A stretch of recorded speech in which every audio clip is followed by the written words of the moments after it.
That's right, folks. Live from the Free Admission Studios, this is the Royal Ramble with Joey the Bull, Jonathan Malice, and our tag team champions of the world, Thunder and Lightning. Hello, everyone, and welcome to another episode of Orange County Championship Wrestling's Royal Ramble, our flagship show on the Free Admission channel, our flagship channel. To my left, the inimitable and obviously distracted. Just my phone number. I'm trying to handle that. One half of the OCCW Tag Team Champions, Azrael. And to my right, some people say he's getting better at meeting females. Some people say he's getting better at mashing fools. But I say he is B.A. Marcus Frey. How you doing, boys? Man, we sitting here and we still the tag team champions, even though yet again my tag team partner seems to have misplaced his title. I am unreliable. We're still the champions. I still have it. It's somewhere. I know where it is. Don't worry. It's over my mantle, please. I mean, at least this time you know where it is. I'll give you that. It's warm by the fire or by the love-making station. Okay, right now. Is that bearskin rug right next to that bearskin rug. Yeah. Fine, you know. And that Confederate flag that hangs on his wall. The banjo on gotta his knee. salute it periodically. Yeah. Oh. The black chicks is a turn on for some reason. Anyway. That said, if you've been following OCCW or any independent show lately, you know that these two gentlemen successfully defended their titles against the team of the Debt Collectors at Cage Match 2 weeks ago. Now, as we move forward, who will be next to challenge these two brave souls, these two undefeatable teammates? Do I hear myself? Is that my head? Am I hearing voices in my head, or is that someone's phone that needs to be turned down? I mean, it could. What it could be is the fact that I'm getting bad at muting phones. No matter what, I gotta leave my line open because I don't know who's trying to hit me up. They all be trying to get a piece of BS. Yeah, the IRS, Department of Homeland Security. And at the end of the day, if you got an 800 number, you might as well leave me the fuck alone. Turn that shit down. I ain't buying nothing. Let's talk about that for a minute. You know, I have T-Mobile, right? And so they have this feature, spam detector, I guess, what they call it. When you get if someone calls you and says, oh, spam detected, possible fraud, right?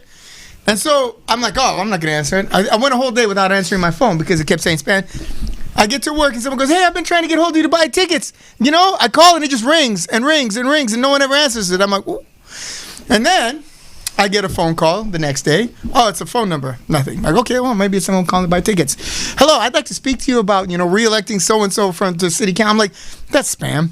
All day long, I get calls thinking that, answering the phone thinking it's going to be someone from, buying tickets or someone asking questions about the dojo. Right. And it's all the shit that the spam detector is supposed to. So it's like the real people were spam to you. And I'm like, bullshit. Yeah, I'm like, someone took a payoff there. It's like, hey, yeah, I'm like, oh, okay. So, here we go. Now I answer the phone every time it rings. I'm no better off than I was before. Hanging up on fools. And who was the brilliant guy who decided, hey, let me sell your company, your telemarketing company, on the idea of having a recording call people up? Because no one ever hangs up on a recording, right? I don't get that at all. I usually let it go to my voicemail, and I end up hearing the last third of it. And then because it starts talking as soon as your voicemail picks up. So by the time it actually gets to record, it's like, or your vehicle will be repossessed. I fielded a couple of those phone calls. Have you gotten the one where, it's a recorded someone, if you do not pay your IRS or Social Security bill, the cops, and they say cops, the cops will come to your door and arrest you. I was like the idiots that fall for that deserve everything that they get. The cops. They say the cops. Right. The cops are coming. But nothing against spam. I love spam. Oh, I bet. Spam. That's not the same kind of spam. That stuff has ruined the great name of spam, hasn't it? Yeah, it really has. It means something else now. Yeah. Like gay. Everything used to be cool to say, hey, I'm gay, I'm fruiting around. Now it's like, happy and joyful. The words and opinions of... No, it means something else now. Azrael are the views and opinions of Azrael himself. They do not represent the views and opinions of Orange County Championship You can be gay if you want, John. Free Admission Channel or anyone else Happy. in their You right know, mind. gay just joyful means you happy, are. right, Joe? Well, it's like the word I was bequeathed. You know. Yeah, Oh, you Right, would. It's going spelled off the rails. different. All right, you guys are acting a little bit out of this world. It's a but real someone who word. has traveled the world over, someone who has seen wrestling from Alaska to Zaire, from Atlanta to Zimbabwe. Ladies and gentlemen, please join us in welcoming our intrepid foreign correspondent, Mr. J. Jack B. Bruce D. Davidson. How we doing, It's he. JBD? It's he. It's JBD. Hey, it's Jay with the BD. How's it going? Woo! Yeah, my boy. Come on, sit down. You got the BD. Hold on. Let's see that shirt there, Mr. Jack Bruce Davidson. Bojack, as his friends call him. Yeah, look at Higgins. Oh, yeah, you look like Higgins. Got to do some more of them sit-ups there, JBD. Looks like those buttons are getting a little tight. Hey, I had Put this some shirt ever strain since on I it. was 12. Yeah, well, He hasn't grown ever since. the only thing that's grown is that midsection. JBD, how you been? Oh, I've been well. I understand that you have been traveling the world over and you have words from Greenwich, Connecticut to Tokyo, Japan to Atlanta, Georgia. What's the news for today? Absolutely. Let's get started off with the land of WWE. So, Shayna Baszler made her Raw debut last night and did her best Gangrel impersonation by beating up Becky Lynch and then biting her neck. Basically, WWE went full gray filter with it, and, it looks like she had jam on her face or ketchup from the cookout that she was at. Well, not if you had the East Coast feed. They actually showed the real blood. Yeah. Direct So, TV. what do you think of that? Biting someone on the neck? I mean, my whole thing is she was labeled as a badass. Like, she's one of those where it's like she'll choke you out or snap a limb or anything like that. But as soon as you move into the realm of I'll bite your neck, where are you going with this? Oh, you think that's just nonsense? It really is. You think that's just not something that people could do? Nope. You don't. It's not something that You don't real think I people can just win a do. match like that? No, if you do it, But I you're gonna could. get disqualified. Right? They tried to kill somebody on the TV. I mean, come on. I think there should be some kind of legal ramifications. Yeah, like I felt like it was a level where unless they start bringing her out looking like something out of Silence of the Lambs, which could look at her, man. She already looks like the fucking Goblin King's daughter. Yeah. I mean, yeah. I've said this a couple of times. All right, so she bit.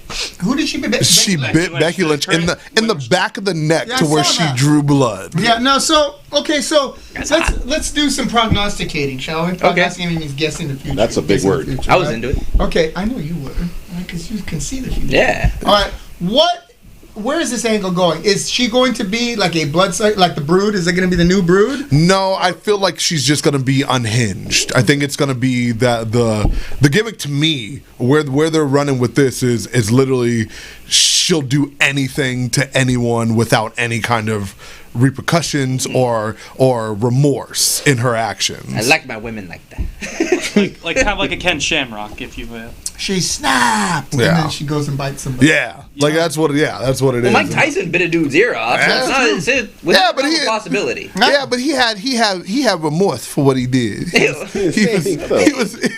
But he's got kids. And he wanted to eat the one guy's children. So, Mike Tyson is messed up. He's So like this a was little in bit the on the realm of- cannibalistic side. Ludicrous. All right, All right. And moving then, on. And then Mr. The Rock, his daughter Simone Johnson, has signed a developmental deal with WWE. I saw that one is coming. set to be the first fourth generation wrestler. The first fourth generation wrestler. Can I make her fight Muhammad Ali's daughter? Did The Rock fight Muhammad Ali? Well, he could. He should. You can pay a lot of money to see that kind of thing. Yeah, well. Yeah, except for the fact that he- Antonio Inoki, so yeah, maybe you're right. Yeah, but by the time The Rock was big, Muhammad Ali was not about to fight. Yeah, he wasn't Yes, I going. know. He was fighting chicks. Hey, all right, don't say I was just- anything disparaging about. I wasn't. I was just saying he was battling Parkinson's. We all knew Fair that. enough. Okay, all right, that's enough talking about Muhammad But Ali. Layla Ali is fine. All right. It's Black History Month, dog. Have respect. Dog. Yeah, no, he's the man, right? Muhammad Ali. Does Steve Austin have any Greatest. kids? How come Steve Austin don't have no kids? I mean, you saw he was married to Deborah. Come on. Oh man, Oh, dude. God. If you can't get kids from anyway. Yeah. All right, moving along. All right, no problem. AEW, more specifically Cody Rhodes, has announced that AEW is going to be receiving a secondary title soon. kind of like the Intercontinental Championship. Oh, I mean, it's about time. They were a secondary. Aren't they a secondary title? Well, I mean, they're a secondary product with their main title. I think it's about time because they built up enough for that show to sit there and say, yeah, now we need to have something for the mid-carders, because really, if you look at a lot of their wrestlers on their card, most of them will probably never get a shot at that main title. Mm-hmm. So it's about time that they put something else out there. And their roster is still growing as well. Yeah. Well, here's the thing. Okay, you have a roster that's still growing. Did they have problems filling up those 2 hours with wrestlers when they first started? Not at all. No. So now you're going to have a bloated roster. Nope. This thing, every time I look at it, it looks more and more like Monday Nitro. It absolutely does. Those of you who are old enough to remember, Monday Nitro became so bloated that they took it to 3 hours. And then the 3 hours would run over. And half of it was one group cutting a 20-minute promo at the beginning, in the middle, and the end of the show. Does that sound familiar? Yeah, I'm just saying. Now that the inmates built the asylum and they're running the asylum, well, now they're going to crash the asylum. I liked that first hour of Nitro, though. That's when you had like Rey Mysterio versus Psychosis and stuff. Wait. Like that was probably one of more. The 40 minutes. That was delightful. The 40 minutes after the 20 minutes of those idiots, Kevin Nash and Scott Hall going out there. Right, they were the ones to open the show. Then the show. And then in the middle of the show, it was Eddie Guerrero versus Dean Malenko. You know, like the matches that you actually would give a damn about. And then they finally had Glacier go on before they transitioned to the other part of NWO. Yeah, but killing everybody's gimmick. Yeah. That TV ad revenue is something, though. Like I'd have a 7-hour show. I don't give a damn. We're running an infomercial on this thing. I'm trying to get rich. It'd be every day would be. You can make a lot of money like that. Yeah. No, I mean that's fine if that's what's pulling it, but I mean, I just see that thing is headed straight for the rocks. I'm watching it, and they're making every mistake that Eric Bischoff made, and I know. Are they doing Sturgis? Tell me they're not doing Sturgis. I know. God, that was a waste of money. And I know Vince McMahon is sitting there laughing, going, ha ha ha ha ha! I can do the XFL for 20 years and not screw up like they did. Speaking of, it was actually entertaining. What are they calling the new belt? Is it the Legion Championship? We don't have any. Kick their ass if it is. Why not? NWA still hard times. Yeah, well. Yeah. Anyways, so speaking of shows, basically. We were talking about shows. New Japan Pro Wrestling recently scheduled the Wrestle Dynasty on August 22nd at Madison Square Garden on the same day that NXT TakeOver Boston is set to occur. And New Japan Pro Wrestling said that the planning was purely a coincidence. I'm sure. So, that's interesting. Counter-programming is a time-honored tradition.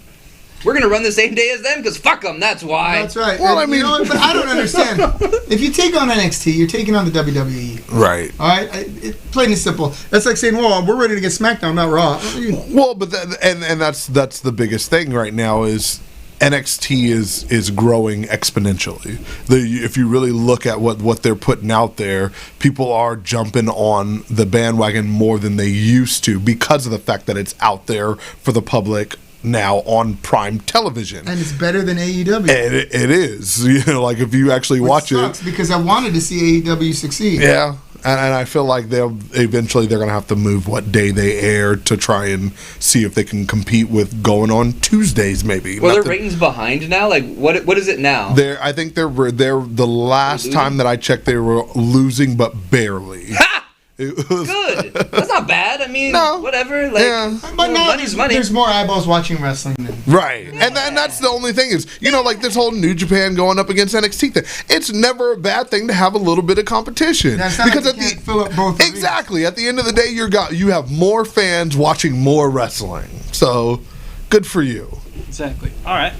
And then we're gonna go on the subject of NXT. An NXT star, Tainara Conti. Has walked out of the company over frustration with, it's believed to be financially motivated. Her locker has been cleared out, although she's still under contract, and, Who? Exactly. NXT women's star, okay. Kind of lost in the... Wait, one more time, what was the name? Was it the one that knows Brazilian... Yes, the Brazilian Jiu-Jitsu. Oh, she was garbage anyway. Goodbye. Oh, Good Jesus. riddance. All right. I'm sure she's a nice lady. I mean, I'm sure she's all fine and dandy, but at the same time, she was in the first Mae Young Classic and literally got handled within less than 2 minutes, and then she tried to make a comeback, and the character that she tried to come back with wasn't any good, and she was literally just there for developmental talent for everyone else. So, bye. How'd you know this? Did you follow her around? Are you a peeping Tom? How do you know about their locker? I have Peeping sources. All right, and then What's it smell like in there? Don't lie to me. flowers. Anyways, all right. so WrestleMania 30, WrestleMania 37 is set to take place in SoFi Stadium in Los Angeles, California. We're this going. year. SoFi Stadium? Yes, I believe that's the pronunciation. I could be wrong. What did it used to be? Is that the one that where the Rams are going to play? It's the brand new stadium where the Rams and that other team are going to go It's play. been called that first since they went. Oh, okay. Well, that's The that's Chargers? great. Is that where the Chargers That's going to be a friggin' disaster for a week. It's going to be hell That around whole here. You know stadium that, looks right? like garbage. A bunch of. We need to have a show that weekend. We're going to have a lot of When shows is it? that weekend. Next year? Yes, next year. All right, we're going to have a show. 2021. We'll have it in the middle of the day too. I mean, You heard it here first. WrestleMania's weekend is famous for like every show within like 100 miles Yeah. of running like on that weekend because like people travel in from out of town and like, hey, you want to see a show before WrestleMania? You got $20? Sold. Yeah. you go. All right. Now we got our work cut out. We got a year to do it. Yeah. All right. Let's book it in LA too. No, we're gonna book it down here. Oh, okay. Go to LA. Bunch of criminals running that That's stuff. what I'm talking about, homie. Bro, anyways, so we talked about a championship potentially coming to AEW earlier, but now we're going to talk about a championship that's being brought back. So Ring of Honor is bringing back the Pure Championship. They're going to hold a 2-night tournament to crown the inaugural champion on April 10th in Columbus, Ohio, and April 11th in Pittsburgh, Pennsylvania. The title's been out of circulation since 2006, and this is the title that has those specific ruling, such as limit 3 rope breaks per match and no closed fist punches. Yeah. Moving right along. Right? Yeah. I was like, because So if I that. throw the guy over the top rope, I'm disqualified, right? Don't move. Pretty much. Pure. That sounds like right up your alley until I heard the rules and everything, all the ramifications thereof. You know what? That sounds like a bad idea. I mean, It seems lately Ring of Honor is making all the wrong moves. Yeah, For years they were doing everything right, and now they're doing. It's That's one of like those. what Ring of Honor is, though. That's like we're, amateur almost wrestling. Like Daniel Bryan versus somebody else for like 20 minutes and they don't ever hit the ropes. Low key or whatever. Yeah, and my whole thing is American Dragon. When you really think about some of these titles, it's like they got retired for a reason. Why bring it back? You know, it was a bad idea back then, and it's a bad idea now. For sure. Go on. All right, yeah, no problem. You can make everything. Not everything has to be monkeys fighting with a knife. You know what I mean? Throw in some of the grappling. So earlier I mentioned Ken Shamrock, and it's been announced that Ken Shamrock is going to the Impact Hall of Fame. For what? Did he do anything? He was on the first show. He was like their first name. He had the dude. NWA I bought that one. TNA World Heavyweight Championship. You know, he's joining a Hall of Fame class that includes Sting, Kurt Angle, Abyss, Gail Kim. Well, I mean, Earl whatever Hebner, cycle he's on, and he's Team looking 3D. great right now. Right? It's like Al he's Bundy looking on steroids. He looked like he fantastic. could score 27 touchdowns. Oh man, All right. Absolutely. like And- that juice is amazing. Well, John for his age looks good too. You know, Johnny's Well, I'm not he's up as old there. as Ken Shamrock. Do you think Ken Shamrock versus Tito Ortiz could make money? They did it 3 times, and the same thing Oh, did happened they each really? time. Yes. What happened? Who won? Ken Shamrock got his ass whooped all 3 times. Yeah, Oh, he did. crap. Did he really? Yeah, he It did. was not. I made more money off that than probably he did. I bet all the dumbasses who thought that Ken Shamrock was a real fighter. I go no, Aw, no, he's no. But guy was famous for losing to Hoist Gracie. Yes. With that being said, he was entertaining when he was in WWE. He was a good wrestler. I- Honestly, Vinny Torelli, he was a good wrestler before that too. Yeah. You know, and if you watch some of the old Pancrase, He had ability. It just wasn't in striking. As soon as you tried to stand up with him, he's gonna get Ken knocked Shamrock out. was a perfect example. But you look up overrated in the dictionary, and you won't see Ken Shamrock's picture because he's overrated and you couldn't find it. Damn. Okay, so on to the NWA. Marty Scurll has offered Nick Aldis $500,000 if he cannot win the NWA World Heavyweight Championship, and Aldis has accepted the match at the NWA Crockett Cup. So, All right. The Crybaker Cup was supposed to be a tag team tournament, a 2-day tag team tournament. Now it's turned into that. Interesting. I mean, I'll fight anything for $500,000. I'll fight a bear. Look, either the bear wears gloves or I get a sword and shield. All right. And then one last one. Oh, yeah. Matt Hardy has hinted that he's made his final appearance with he WWE. said his goodbye. Basically, he was on Raw last night, and he took a concerto by Randy Orton. And he replied with like a goodbye on Twitter. It was literally a one-word, all caps tweet of him just saying goodbye. Yeah, WWE was probably just like, okay, you're clearly unhappy. Here, take this on the way out. So you're gonna take a concerto on the way out, which I mean we've seen it done over the years when they want to get rid of people. I mean, like I'm pretty sure MVP's appearance was supposed to be his last one too. Yeah. And what did he take? He took a Claymore, as a see you later. And I'm like, God, does it always have to be so disrespectful to the guys that are on the way out? It might be with them. That may be what they want to go on their way out. I guess. Hey, MVP will do anything for money. I saw him do a body bag match in a gym in LA. To the Sheik. He let the Sheik put him in a body bag. Wow. In front of like 200 people. Man, no, I'm claustrophobic. Good question, you guys. Can you ever picture the Boogeyman versus the Fiend? That'd be kind of an interesting match. It'd be interesting if the Boogeyman could actually wrestle. All right. Well, JBD, we want to thank you for your continued intrepidation. You're traveling the world over and bringing us news and notes from around the world of wrestling. Awesome. Do any of these people get mad that you follow them around? Have you gotten into a fight with anybody, with the paparazzis? I have sources, my friend. Okay. And you still have yet to reveal do you pay and or intimidate these people? What's your name? My name's JBD, and I'm all you need. Okay. Thank you. He's still running with that, huh? Yeah. I'm trying to peel back layers of this onion. I want to get to the core of this man's soul. Because every time you do it, I want to cry. John, real quick, we got a question from one of our fans saying, when is Othello coming back? Oh. Well, if you were around, you'd know. Okay, so Saturday, February 1st. Feel free to reach out to him. American Legion Post 716.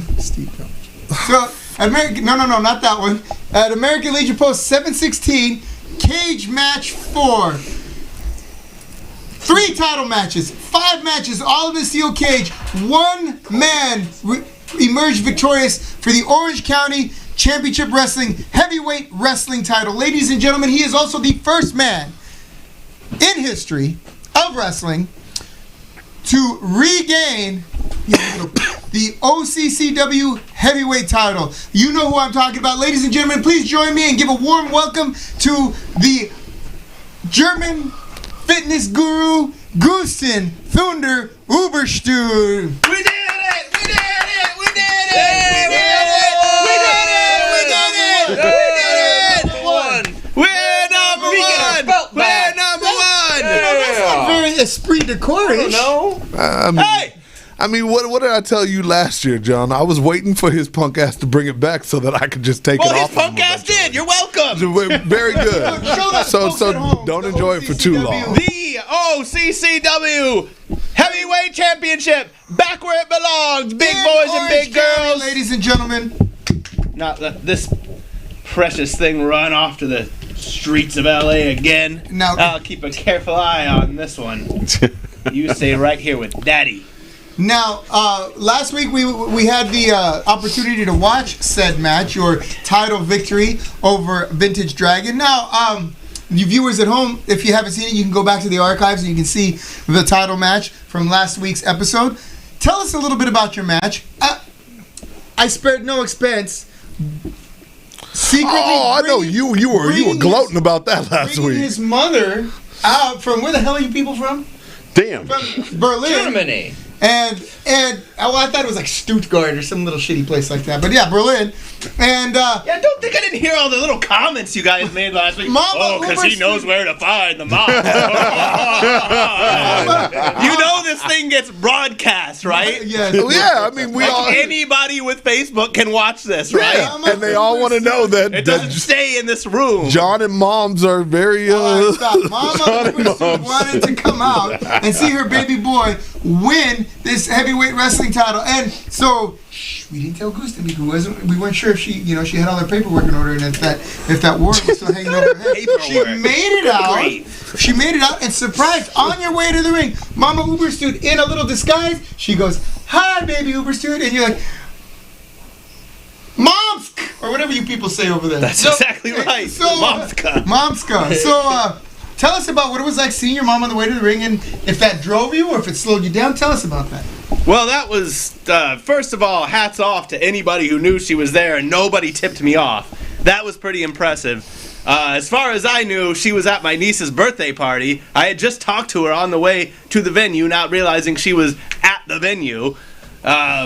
So I get out there, I'm getting all amped up. I'm doing the Uber stud thing, getting the crowd all hot and bothered. And she didn't say, "Hi, baby." That's not exactly how it went. I heard a voice say, "Hey, Goosen!" And I turned around and I see my mother, and she said, "You better get in that ring and you better win." Yes. And that Sounds like Mama Ubersuit. That sounds like Mama Ubersuit, right? it definitely threw me for a minute. I got a little emotional, but it did drive me, because whenever I think about fighting for the people that have supported me, fighting for my family, it definitely is a motivating factor, and it definitely helped drive me to victory that night. And I got a chance to talk with Mama Ubersuit. Wow, what a nice lady. She is nice. She is all right. I can see why you've turned out to be such an interesting soul. She was really thrilled to see you there. And what better way to return your mom's favor than to win the title in front of her? How did that feel? Oh, it felt great. Yeah. Anytime you get to accomplish something in front of family, in front of the people who have been there for you literally your entire life, it feels like more than just a victory for you, because I was trying to bring this back for everybody that night. I was trying to bring it back for everybody at OCCW, all my friends that have supported me to coming to the shows, and to my family who wasn't there, and it was just really fortunate that my family could be there that night. It was just a momentous occasion for everybody in the Uberstude clan. Take us through the match. You locked up with Vintage Dragon, and it took a while for you guys. You guys started fighting outside the ring. Well, look, in the heat of passion, things just happen. You don't necessarily wait for a bell to ring. I've been waiting for that moment with him to get him one-on-one for months now. For what, 9 months? Better part of a year, let's just say. I've been waiting for that opportunity. So when he was out there pussyfooting around in front of the ring, out in front of my friends, out in front of my family, I just couldn't take it anymore. I just jumped right through those ropes and just went to town on him. And then, the little chicken, he couldn't, he didn't want to play anymore, so he started running. And then he hit Gusten Ubestad in the face with the door of a steel cage, and then the match officially started. So the match officially starts, and I'm already down. Yes. And but nevertheless, that was a tense moment for all of us at OCCW. We oh my God, is this going to be over before it begins? But you battled back. You went to the top rope. You went to the top of the cage. You worked your yummy at off the top of the cage. I sure did. I worked that yummy wherever I can work it, big boy. It was fantastic. And in the end, you wound up finishing him with. He thought he would play a little tomfoolery at the expense of a knocked out referee and throw some thumbtacks on the ground, thinking I'll just throw him into the thumbtacks a couple times while the ref is down and take care of it just like that. But he got the sour end of that deal. That's right. You put him through his own thumbtacks and covered him for the 3. Not once, but twice. There were people in the audience, like grown men with tears in their eyes, children screaming. It was already a great night with just the turnout and the energy from all the matches prior. I made a lot of money. I met a lot of people of your supporters, and we got the belt back, and everybody was just so happy for Gusten Ubersuit. It was a really great show, and people were telling me afterwards, they were coming up to me and saying, that was one of the best shows of all the shows that we've been coming to of yours. That was one of the best shows from curtain to curtain from start to finish that we'd ever seen. And it was great. And, when I watched the video back and I look out in the crowd, people always say, well, independent wrestling, it's all about your family and your friends. That's what drives independent wrestling. And to some degree, that's true. We all get our family and friends to come out. But there were people out there that I don't know personally, and I watched the video back and I see them all giving each other high fives. I mean, people in the crowd just celebrating, going crazy, that are genuinely emotionally invested in this moment. And to me, that's what professional wrestling is. It made me so happy to see that, to see people that didn't just necessarily care about me from my personal life, but were just so happy for that moment. And I thought, I was so happy that all of us were able to give them the show start to finish, that at the end it piqued them. And you see people like from your family cheering for you. People for your family cheering for you. I mean, these are people that, I did maybe come to see my cousin, my brother, my illegitimate stepson. But there's also people who are just, hey, I want to see B.A. or I want to see Danny. I don't know them from Adam, but F and A, brother, it was fantastic, and we made a lot of money. I mean, we thrilled a lot of people. Yeah, and let me tell you something about a steel cage, okay? Before I ever had my first steel cage match. Oh, against who? Mr. Better at making friends, BAMFE, better at making friends every day. Yeah. Just getting a little bit better every time. He was down here, and he's just climbing the friendship ladder all the way to the top. No, that's good. It's very. Come on. Hey, this should be a time of great joy for the stalwarts of OCCW. You're right. We took our titles back. You're right. We had the biggest show in the Southland. Let's face it. We had the biggest indie show out here. Yeah, I mean, a year ago at this time, name one person at this table right now that liked you. But now we all love you. Yeah. See? I've always better at making friends every day. I liked you. I did. You made a lot of money for me. I always liked you. I do what I can. All right, that's it. Okay. You want to take a trip up the friendship ladder? I'll give you this man's number. Just send a little text right here on this chat. Give you his number, and you'll be making new friends in no time. At making friends every day. I love that. Every day, a new friend becomes another rung on that ladder that I step on. Yeah. Damn. Steps on. All It. right. Well, Drew Masters says, "What's up, Piscu?" Oh, hey, Drew Masters. Drew Masters. Looks like he put a peace sign, but I think you might have interpreted that message, Joey. Jamal likes you, BA. Hey, Jamal. You might even say he's like a brother of yours. It is February. Okay, at the end of the match, something kind of odd happened. Have you heard back? All right, so at the end of the match, as true to form, two of the guys from Lucha Pro, the Dead Collectors, was it? Or no, it was... it wasn't even all of them. It was just Mikey O'Shea and Mr. Freddie Flores. Yeah, Freddie Flores. They attempted to insert themselves into the match, and they were going to go after you, put a beating on you, soften you up for maybe the rematch or something. Inexplicably, Vintage Dragon called them off. What was that all about? Well, here's the deal.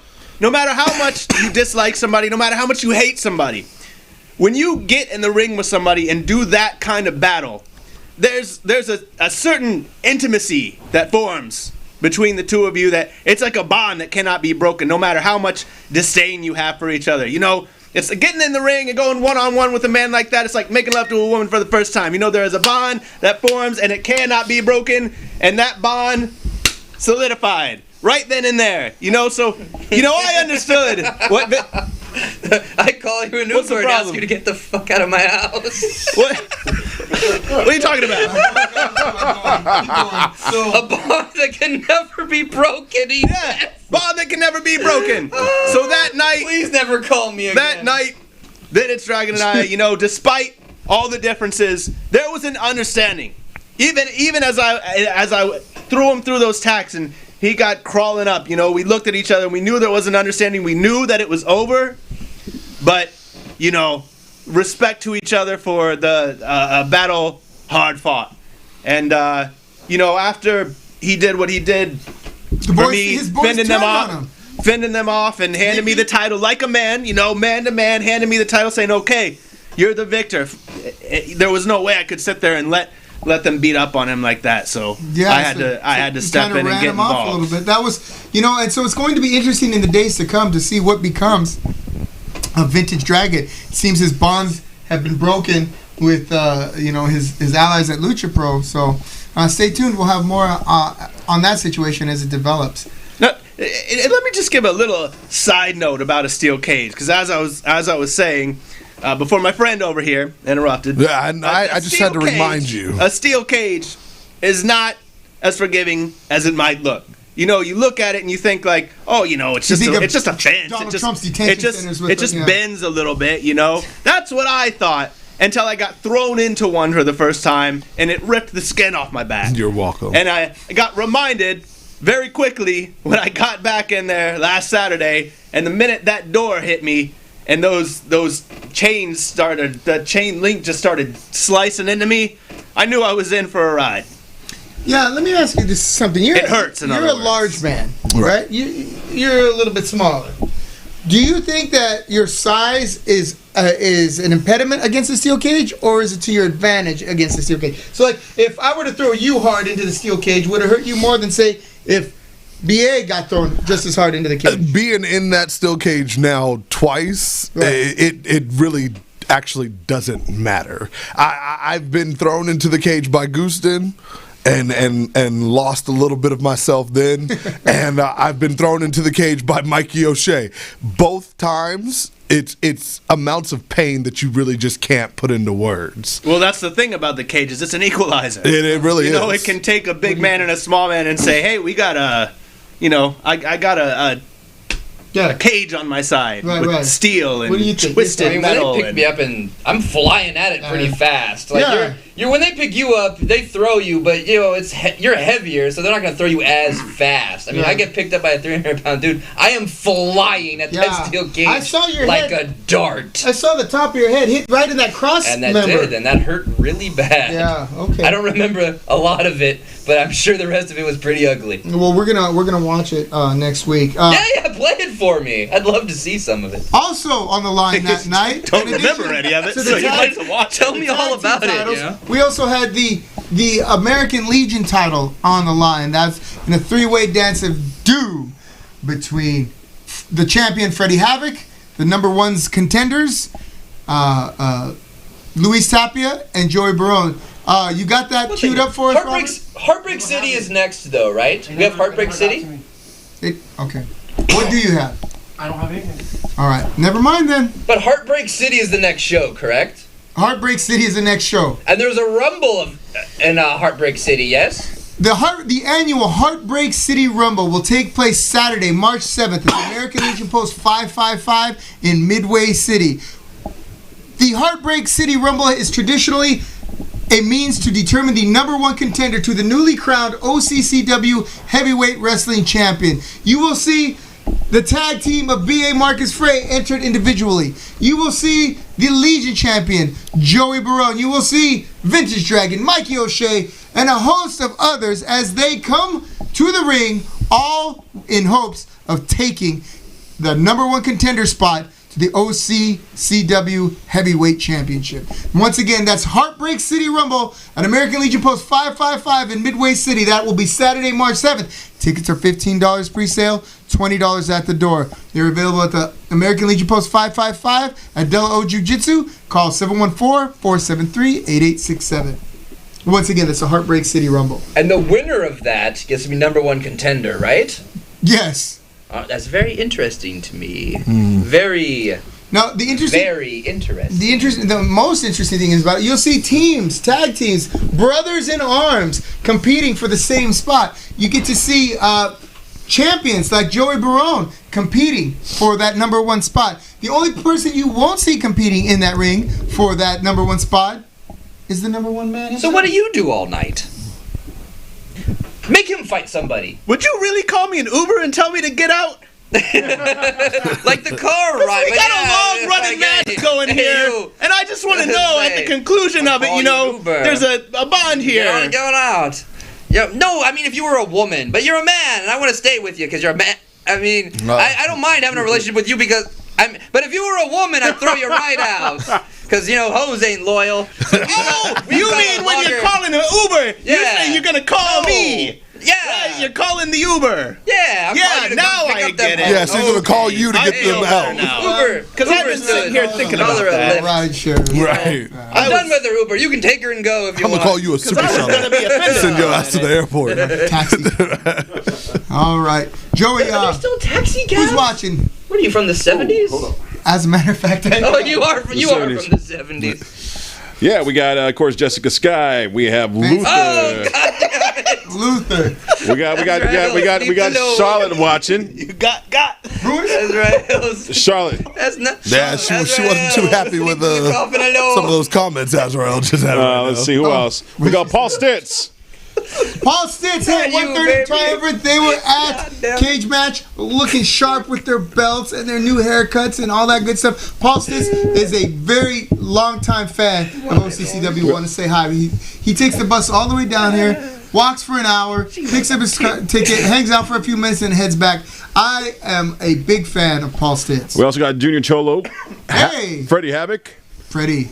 We also have who else? We got Drew Masters, of course. Hey, Drew. Steve. By the way, good job on that poster. Oh yeah, Steve Jobs. Sorry about the 49ers, bro. Maybe they didn't show up for work either. John Clark is watching. They didn't show up for the whole thing. Isaac Molina. Isaac, where you been, Isaac? Get your big ass in here and start bumping again. RJ Walrus. What up? RJ Wallace is Walrus. a swell guy. Hey, that's my homie. He knows it's all Don't love. make fun of his weight. I'm not. Nah, it's not about the weight. All right then. We got also Voodoo Master watching. Oscar Hernandez. I think that's the same guy, isn't it? I don't know. I don't know. We have Mindy Hinojosa. Love you, girl. And we got Rachel watching. Want to give a shout out to all those that were invited to the pizza party last week. We're doing another one this week. You know who you are. Come get a slice. Shows what you know. Yeah, come get a slice. Hi, Rachel. He jumped. That's how I say hello to You know what? She won't ride in it. Aren't you already in enough trouble? Hi, Armando Hernandez. Damn.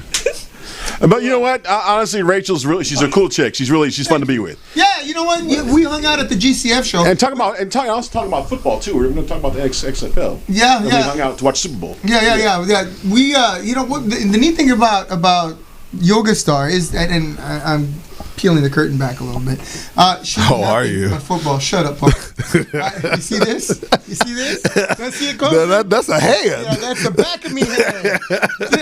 She knew. No, Dad, no, not again. Oh God. She's trying to tell a story. Right. No, she knows nothing about football. No. She knows about football, right? Okay, Right. here's the neat thing. She has these two older brothers who are jocks and they're into all that stuff, right? And she didn't have much of a follow. She never followed football before she and I started going out.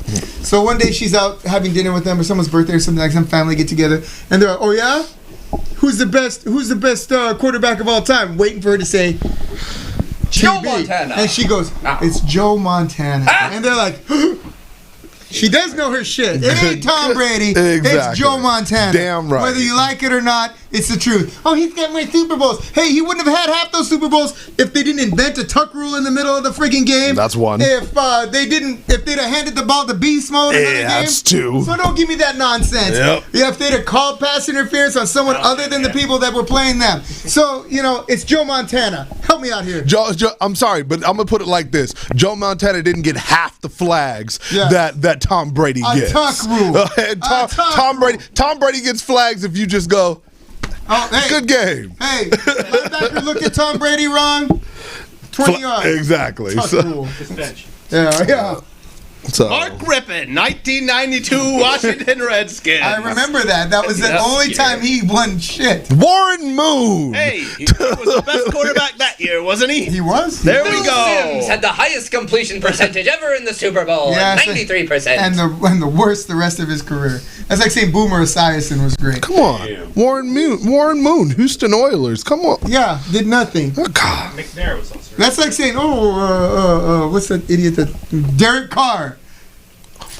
Wow. Oh, look at his Donovan McNabb, Philadelphia Eagles. Now, I know we're talking about football. Literally choked in the Super Bowl. Well, you know. Can we get into the XFL by WWE? Let's talk a little bit about the XFL. Did anybody get a chance to see any of those games? Yep. All right, now, what did you think? Okay, Joey the Bull, tell us what you thought of the XFL. Dude, all the haters out there, I can say, excuse my French, He hate you? fuck you guys. Because XFL, okay, F you guys. Okay. You know, honestly, the XFL proved everybody wrong. It was all the games were great. Were they? I mean, they were How many phenomenal. games were there? There was 2 on the Saturday, 2 on Sunday. So yeah. how many teams are there? There are 8 teams There's 8 total. Teams, okay. Yeah. So the games were good. So I'll give Joey this. They were more entertaining than what I expected. Okay. I feel like, is it going to last? Probably not. Okay. It's going to last longer than the AAF. Well, I'll give it that. We were looking at something that they're doing almost the same thing that they did last time and with better product. Yes. And what I see is going to happen is they are going to come up with rules that the NFL is going to look at and go, maybe we should adopt some of these. But ultimately, as a whole, it is going to fail like it did last time. I can say that without any doubt in my mind. But I think that the good thing that they're doing is they're showing the NFL, hey, instead of having guys running 20 miles per hour as soon as the ball gets kicked on a kickoff, how about you wait until the person catches the ball, then send them down after them? No, I want to place a bet on. I want to place a bet on this. BA. I guarantee there'll be a next season, and I'll bet you a Korean barbecue that they'll continue next year. I'll do this. Okay. If there is a next season, it'll end halfway through. Now, hold on. Do they still have crazy names like He Hate Me? No. So this. Well, then they're gonna fail. So this. no, So that's the thing. Going under. Is they took the production value of the XFL and they said, instead of presenting it as a joke because it's WWE, They tried to make it look like, remember that game NFL Blitz? Yep. All right, if you watch that game, every move, every tackle, everything was straight out of that, right. A body slam. Yep. And so the way they hyped the XFL, all the wrestling fans were thinking, we're going to get pro wrestling football. Right? Yeah. We're going to see and then it just came out to be really bland football. Well, and I mean, because when you push it as one of your main guys that you're promoting used to work as a janitor in a prison. Like, they literally tried to put, like, that's how they push these guys of, like, these are the low down, dirty players of football that never got a real shot. Was he from Cobb County, Georgia? Carry a big stick, a ball and chain too. I mean, you might as well. So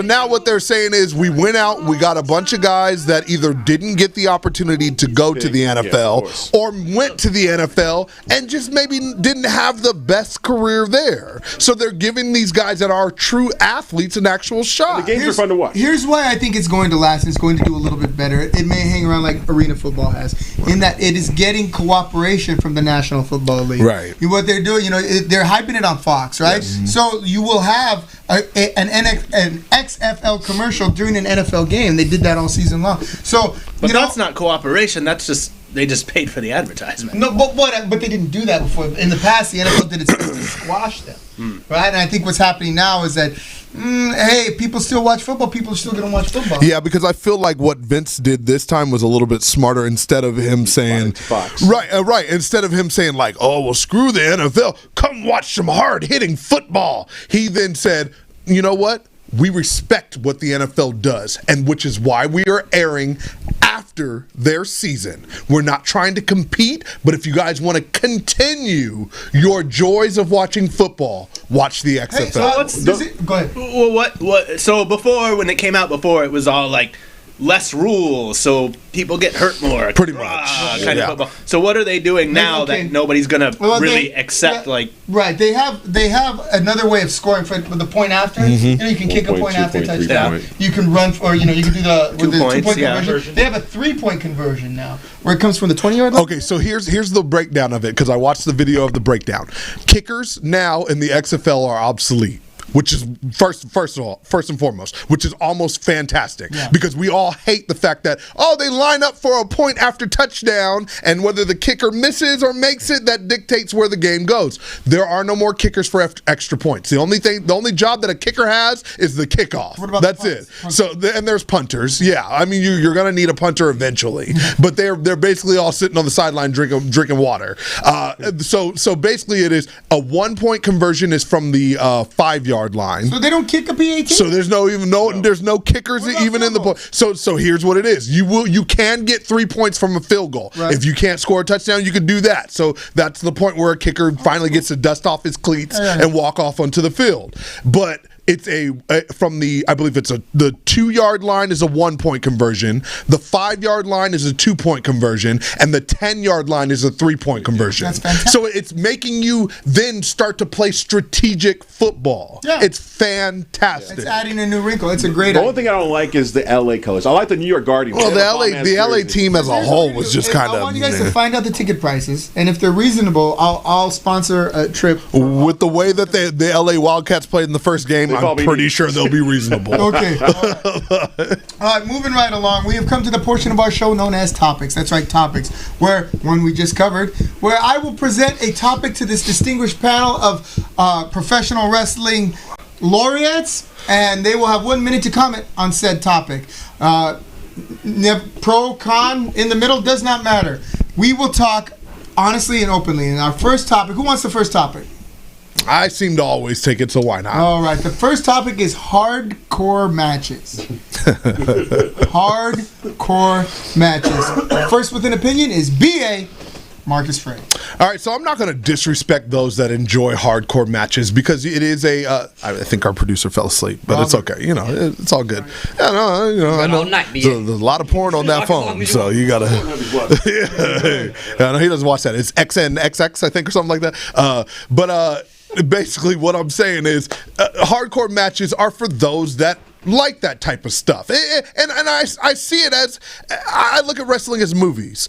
Some people like slasher flicks, some people like action flicks, like that, and that's what wrestling is. Hardcore matches is nothing but for those that are stuck in the twilight of slasher flicks, where you're like, I like that gritty hardcore stuff.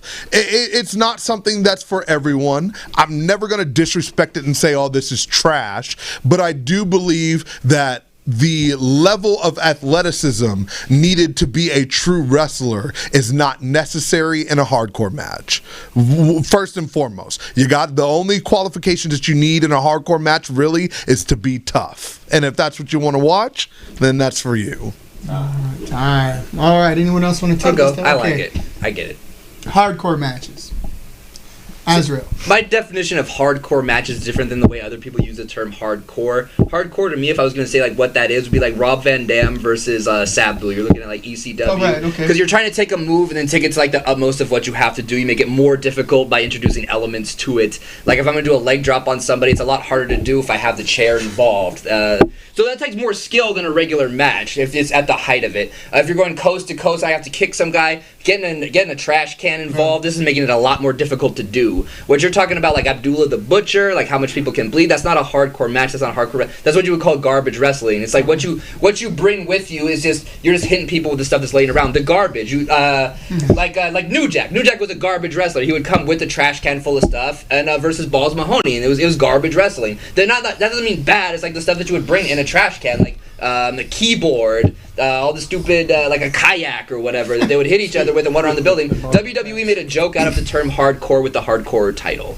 But that's not what hardcore wrestling is. I understand. Very good. That's an interesting perspective. It's not a walk-around brawl through the building. Right. It's taking something, adding more elements to it than you would. I always look at it like if I'm going to do something, if the move in WCW, the move in WWF, or the move in ECW. Say in WCW, I would give you like an atomic drop or whatever, something goofy. I'd come off of the top rope with an axe handle. Right. We're going to go WWE, I'm going to give you like a missile drop kick off the top, something like that. In ECW, it'd be the run off the top to the floor. Gotcha. There's an escalation. Okay, so with that explanation, then would you consider a TLC match hardcore? I do, yeah. Okay. Yeah. But you're a TLC match is a hardcore match. It's because it's like wrestling, but you need to do something more than like softcore wrestling, let's say regular, to like get the fans excited about it. So you're throwing in other elements to it. Like a cage match would be hardcore wrestling. Right. You're using elements. Okay. So there's softcore, there's HBO After Dark, right? That's what I was hardcore You have stuff. Cinemax, and then you have there you go. All right, yeah. So you care to comment? Sure. Okay, B.A. Marcus Fred. Gustin Thunder already went, so now we're gonna go to Gustin Thunder stuff. Similar. Go. Climb that friendship ladder. One step closer to the top. Okay. Well, Azrael said a lot of what I feel about hardcore matches. I've never been a fan of just cutting somebody up and having lots of blood all over the place just for the sake of having that. And I think I personally am glad that people are getting a little more serious about bloodborne illnesses, because that's something I take really seriously. That's something that will, for a cheap pop could affect your wrestling career and affect your life. So I don't think it's something to be done lightly, and I'm glad that the industry as a whole is kind of moving away from that, except for people who still want that. There are still people that are still really attracted to that style of wrestling, and they still do it, and they can still have it, and that's fine. It's not for me. I was put in a barbed wire match one time that I didn't want to be in. My partner and I didn't want to be in it. We weren't asked to be in it. We were just thrown in it. And, people ended up getting hurt. So it's just not, do the hardcore stuff by adding in something that takes what you were already doing up a level. Put the chair in there where there wasn't a chair before, and now all of a sudden it's like, oh, it's the same thing, but there's a steel chair, so somebody, might really get knocked out. So I think the consensus is there is a way of doing hardcore wrestling that is acceptable, that is still wrestling. Yep. What passes as hardcore wrestling these days is garbage. What we'll say is what passes as hardcore wrestling in the local indie scene. I've seen Combat Zone Wrestling. Okay. I've seen that. That is friggin'. It is so bad that they put it in a movie to show just how bad it was. That movie, The Wrestler. Right. This is. I would give you like famous examples from nationwide. Like Road Dogg was a garbage wrestler. They brought stuff out. He never left his feet. He didn't go to the top rope. Nothing like that. There was nothing that was extremely athletic. Taz would be a hardcore. Shane McMahon versus Kurt Angle was a hardcore match. Right. Because they had stuff involved with it. Man, it's intense and it's brutal and it's all over the building. Terry Funk versus Ric Flair, those are the first hardcore matches. Right. They're going all over the building. They're hitting each other with stuff. Right. It's a shame that people like Road Dogg, Bob Holly, Al Snow get mentioned in the same breath. Don't mention Bob Holly to me the same as Sabu. Sabu's an incredible athlete. He could jump off the chair, onto the ropes, through the table to do the DT on a guy. That is not hitting a guy with an inflatable balloon or whatever, or something stupid. That's not taking a board, stapling a bunch of bullshit to it, and just falling through it. That's garbage. That's just what you put together from the local dump. Literally. Okay. So done correctly, hardcore wrestling can be. You see, what I said to people is like, we should have. If you want to do a hardcore match with all that hitting of stuff, I've done hardcore matches. It's best if you have guys who can actually wrestle. Yes, it's better if the people can actually wrestle. In all cases. Really, that's what I was about to say. It's better for the business as a whole if you put guys in the ring that can actually wrestle. Real quick, Freddie Havoc's mentioning there is a difference between. He's not wrong. I want to read it real quick. Okay, he's not wrong. But people use it wrong. Yeah, they did do death matches, but they are hard. They in their friggin' promotional hardcore wrestling. Come see, and they have King of the Death Match and Death Match also along with their hardcore. So wrong again, Fred. There should be a differentiation between deathmatch and hardcore, but they both get labeled hardcore. Sure. And they really shouldn't be. Taking a light tube and stabbing someone with it until they are bleeding. People is say different metal music, and it's like speed metal, new metal, whatever, black metal, whatever. There's differences, so that's why they have different words. There's like a death match is different than a hardcore match. Sure. Right. Let's say. So a death match is about like what's the grossest thing that I can do to kill this guy with some kind of weapon or whatever. I'm not saying that there's anything wrong with it. There's an art to it. People like it. You want to put a syringe through your cheek. There's a magic to that. Like I've seen all kinds of freakish things that magicians do or whatever.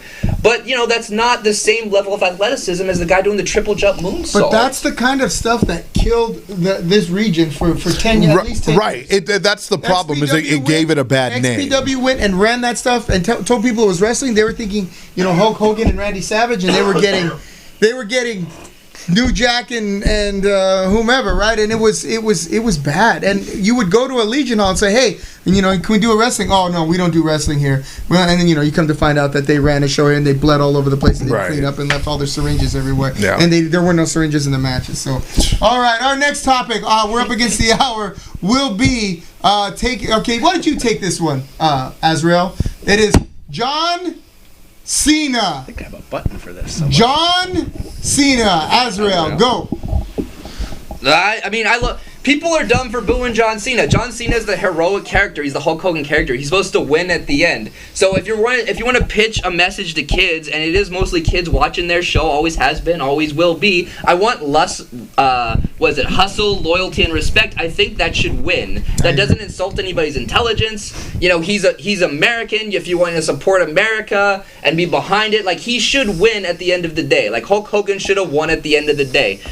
You people that are in their 20s, 30s, whatever, think that that's stupid, but if you want to raise little kids with some form of optimism, if you work really hard, if you have hustle and loyalty and respect, that character should win at the end of the day. Sure. And all the adults booing him, you're not a smart fan, you don't understand wrestling, you don't know how wrestling or storytelling works. I want to see Kevin Owens win. Why? What kind of message does that send to the kids? If you're watching a smaller promotion that's catered to the adults, okay, cool, whatever, do you. But WWE, John Cena should win. You know what? It's funny too. People would boo him and say Cena sucks and all that. But he was going to take their chance, and then Hulk Hogan would come out and they'd say one more match. It's like you're criticizing his work rate. You're criticizing his square-jawed mentality. It's the guy I liked when I was little versus the guy that now that I'm 30, and it's the same thing. It's exactly the same thing. There's kids in the crowd now that are 9, like you used to be 9. Yes, exactly. And when they cry, like when John Cena loses, that's not good for anybody. And I agree. There's nothing wrong with a square-jawed matinee idol, hero. Or the guys like The Rock, Rocky Johnson, Tito Santana. Unfortunately, Hulk Hogan was my youthful. You hate Hulk Hogan. I hated him when I was. You're the guy booing John Cena in 1983. Yeah, you are. No. Yeah, you are. I'll tell you why. This insults my intelligence. He and I wrestled on the same card when he was the prototype. You wrestled Hulk? Oh, okay. No, and he not Hulk Hogan. You jerk off. All right. You wrestled Abraham Lincoln?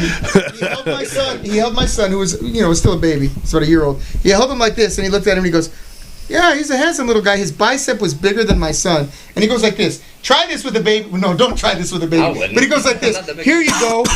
And hands the kid to me. Like he didn't weigh anything. I was like, Jesus Christ. So, in that respect, I respect John Cena. On the other hand, I think it's good that we have, like you said, hustle, integrity, and respect.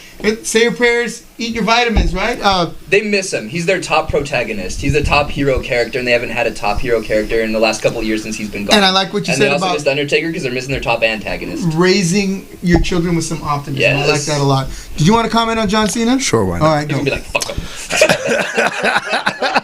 Hope he dies. Robert? He's like, we're up against the hour for real. I mean, John Cena's a cracker. I'm gonna put it like this: when John Cena first came in the ruthless aggression era, I respected the dude. I thought that, oh man, yeah, this guy's gonna be something interesting. I grew to be one of those marks that was like, I'm tired of seeing this dude be the one to win every night. And then when they started chanting that they wanted him to do the heel turn, I was one that wanted that heel turn because I felt like I wasn't against him as a person. I was against what they were writing repeatedly for the same day in, day out, mundane product. And so I was looking for a change. I wanted a change. And I think that if Bray Wyatt would have came in back then when John Cena was hot, that would have been my change. Because like you said, there was nothing to go up against the protagonist at that point in time. It was John Cena and everybody else. So now, I respect what the man has done in the business. Is he the best wrestler to me? No, I feel like there are points where it's like, okay, you got 5 moves of doom. Can you get past that? Which is 3 more than Hulk Hogan had. Yeah, well, that's true. Oh, Fred Gamble. John, he's put on a lot of good matches. He does the springboard cutter. I've seen him do a top rope leg drop when he wrestled Rob Van Dam in the ECW arena, for example. The man can go. He breaks out new moves. The man can go. Okay, Fred Gabriel says it's not just about hitting one another and no moves or no physiology. I think you meant psychology. Freddie Gabriel doesn't have a lot of physiology. Human physiology. I love how he always blames it on. It's Dan the Joseph, how you doing, Dan Joseph? what does he say? It's I'm using the talk to text, but you can't talk. So Psychology and physiology do not sound the same. Not at all. The true definition of death match is I pin you, you have a count of 10 to get back up, and then we can continue. It's not about physiology. It's not about the physiology. He spells things weird. It's not the best spell Brucey, either. did you want to comment on it? Oh, sure. Why not? All right, John Cena, our last topic of the evening. His name is John Cena. I love that. The whole. But you know the rap group. I got a whole list of buttons. No, they do all kinds of different things. Ladies and gentlemen, this has been the Royal Ramble. We want to wish you all. I got all these buttons. Thank you for coming and watching the show. Our next show,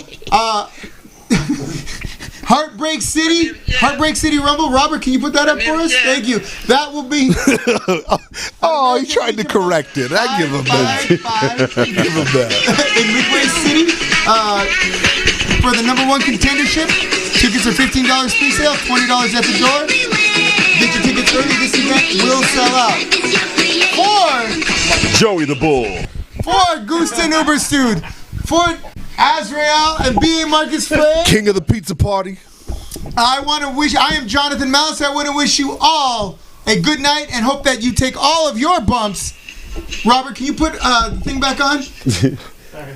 In the ring. Signing off. Have a good night. Give me that yummy, yummy, yummy.